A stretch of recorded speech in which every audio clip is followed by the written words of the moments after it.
What's going on, lads? It's your boy TC Bibbs, and today we're going to be checking out some of the world's craziest and most insanely engineered watches. Yep, if you didn't already know, I'm a bit of a watch geek at heart. Don't worry, I'm iced out, you know how it is. But yeah, so today I figured we're just going to check out some of the most insane engineering that these companies have managed to actually fit into a watch. And just see how much these companies are pushing the boundaries, because I know a lot of people think watches are redundant nowadays because we've got, you know, our Apple watches or even just digital screens in general. But trust me, it's the same reason why you would consume an art piece than you would a picture of it printed out on a piece of paper. Trust me, physically seeing the engineering required to pull off certain things is insane. I might even be able to teach you guys something, because I do know a little thing or two about watches. So with that all said, remember, like I keep saying, share me around, bruv. Pass me over. Let your friend have a turn with me, male, female, whatever they might be. Let them all have a taste of this, because I'm telling you, you don't want to miss out on all the upcoming videos. Trust me, they're going to be sick. But yeah, with that all said, like, subscribe, all of that. And let's get right into it. Previous entries into the thinnest watch category had bottomed out at just under 4mm, but Piaget had ideas to take its next watch to half that. The Altiplano Ultimate concept was built directly through the front of the watch onto the caseback, which was formed as one piece with the case. Oh my days, that's insane. Oh my days, do you know what you're seeing right now? So on this, right, as he's basically explained it, the movement has been built into the case back on the watch.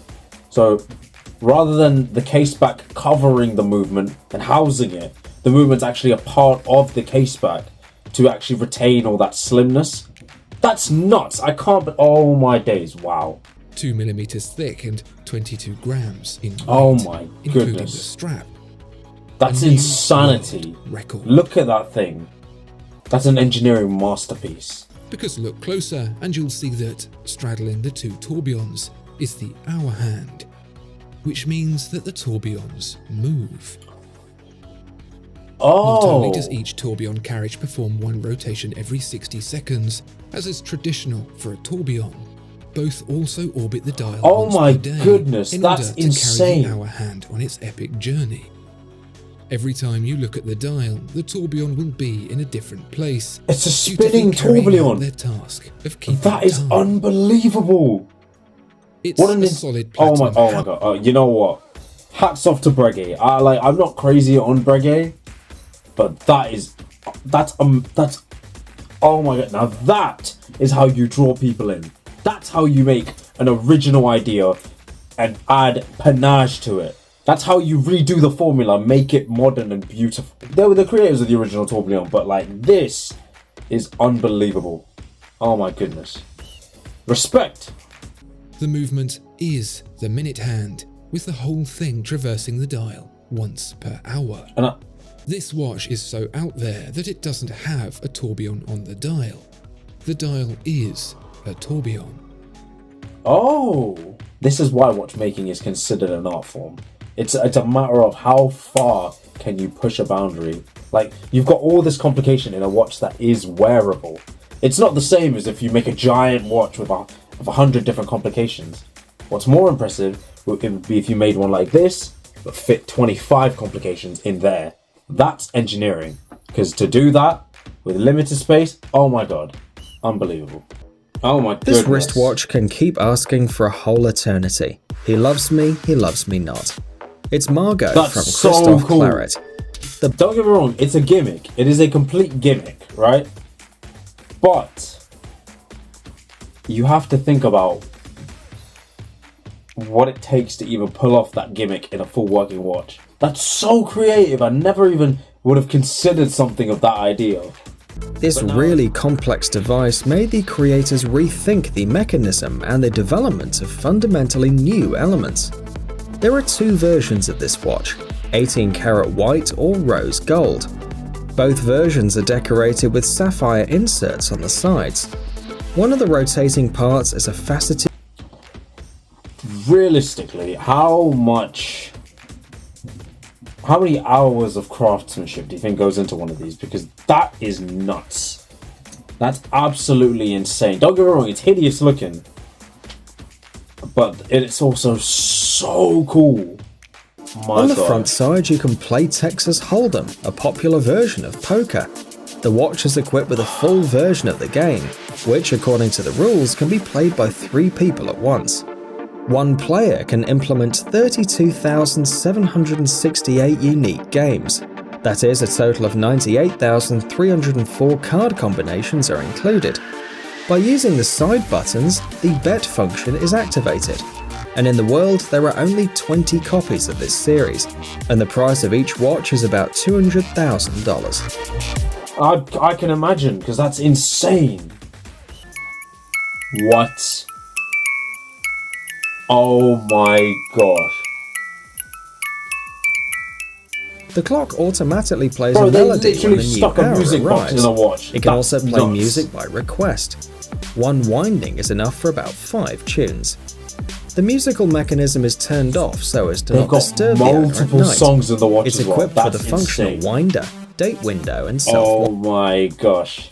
No, I'm not gonna lie. If your watch can actually bust out a nice little Mozart symphony, that is hard. The RM038 is made from the same material as a Formula 1 car's wheels to make sure it's lightweight and very strong. The biggest problem a mechanical watch has when it comes to shock resistance is the fact it's made of a lot of very delicate pieces. Accurate timekeeping is only possible with micron-level precision, and micron-level precision doesn't like high g-forces. So Richard Mille suspended the delicate movement from shock absorbers around the case to absorb the impact.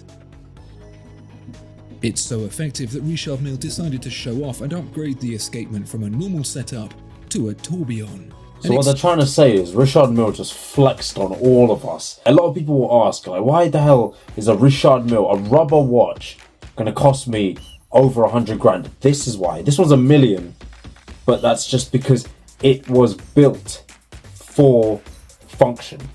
The Golfer is smashing that watch, but that entire movement, while being skeletonized, by the way, is holding together beautifully, and it's been protected with enough shock absorbers to keep that movement in place with all of its delicate parts, while stacking a tourbillon in there.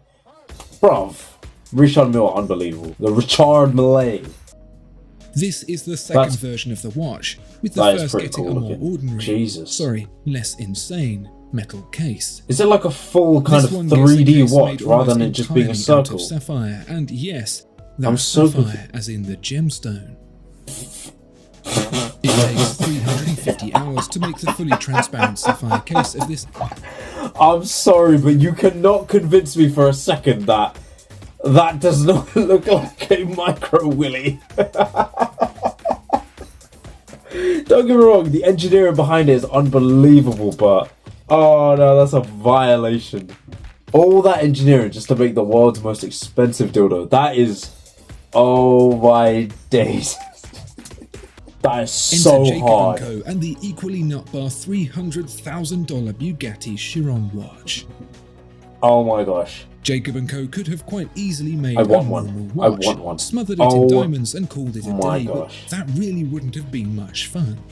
There's even a full-blown tourbillon complication doing duty up front as a radiator fan, if you can believe it. Oh my days! The exterior gets the same treatment, clever. With the nose of the watch sporting the famous horseshoe grille and the sides the C-shape emblem of the Chiron's air intakes. Oh my days! And it's got crazy as the little W16 engine as well with all the cylinders. That's so cool. Because deep in that's the middle so of the watch cool. Is an engine. Oh yeah, I'm not gonna lie. For you lot who hate on Jacob & Co., I don't care what you say. They make art. Don't get me wrong. That 5 time zones is horrid looking, but this kind of stuff, this is what I want from Jacob & Co. They don't need to be Richard Mille, they don't need to be AP, Patek, Rolex, they don't need to be, because that's not who they are.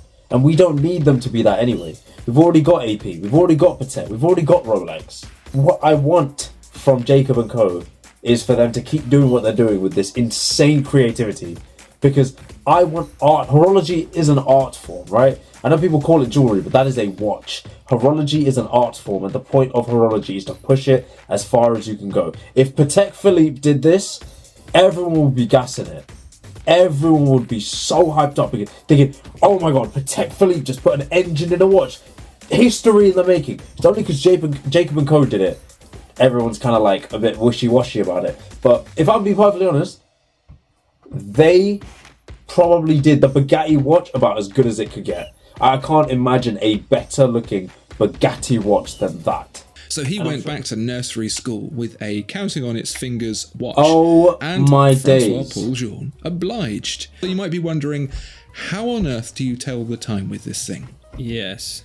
Well, here's the hand. 1, I think that's easy enough. 2, bit rude. 3, easy. Then 4. Yeah. And of course, stick the thumb out for 5. Okay, sure. Okay. Here's where it kind of gets weird though, because 6 is like hitchhiking. Okay. Then you go 7. So we've moved on to the other hand now, yeah, sure. Basically. 8. Yep. 9. Okay, all good so far. Yeah. 10. That's dear. 10? Then 11. Oh Like, my days. Little Pinky, number 11. And then for all you rock and roll fans out there, 12. Nice. So telling the time might be an Interesting. exercise in So future. if I remember correctly, let's test that. So it's 1, 2, 3, 4, 5, 6, 7, 8, 9, 10, 11, 12. That's a cool watch concept idea, but brother, I'm gonna have to be counting along just to check the time. That's so long. Of course someone insane wanted something weird done. Oh. Now, there have been several billionaire watches over the years. I think this is the 4th iteration. I'm not gonna lie to you. That is ugly. That is so unbelievably ugly. But in a very strange and weird way, it also looks sick. Like, don't get me wrong. This is coming from a guy whose least favorite color is yellow. I hate yellow, except on yellow gold. Yellow gold, different case, because like I'm brown and yellow gold just looks good on my skin. But in terms of normally, I don't like yellow, but that looks quite hard. Don't get me wrong, it's probably hideous on the wrist, but that's hard. And I mean, the fact that they have to, source each of these stones to be the exact same shade, grade, and clarity, and cut, and oh my days, all of that stuff is nuts because they all have to be identical. I think with that, we're gonna end it here. My mind has been opened up a bit more. Didn't expect what I saw from Ulysses Nardan. Impressed me a lot, actually. Jacob & Co. I actually have a bit more of an appreciation for. I really like Jacob & Co. A lot of people like to hate on them. I actually really like Jacob & Co. I respect the effort and the lengths that they go to make art pieces. And that's what horology is. Everyone considers horology an art form. So then why is it everyone gets mad when they start to get artistic with it? Exactly. But yeah, that was reacting to insane watches. I'm not gonna lie, the engineering behind some of these is nuts. I have an engineering background, so this impresses me so much because I can fathom how difficult this would have been. Because all of these movements, before they can start making them, to simulate the movement, they need to make everything in CAD models, and I can't even begin to imagine the amount of hours needed to CAD model something like this. That's nuts. Any of these watches are insane. It's great. I'm getting to focus on the engineering stuff. Anyways, yeah, thank you guys for watching. Road to 5,000 subs. If you're not already, join the family. You know how it is. But yeah, stay tuned for more of anything. To be honest, I don't even know. This channel is now just a little cesspit of whatever I want to do. But if you do got ideas, drop them in the comments, and we'll see if they come to fruition. You never know. So once again, I appreciate you, man. Take your time to watch this video. Leave a like, subscribe, and bless.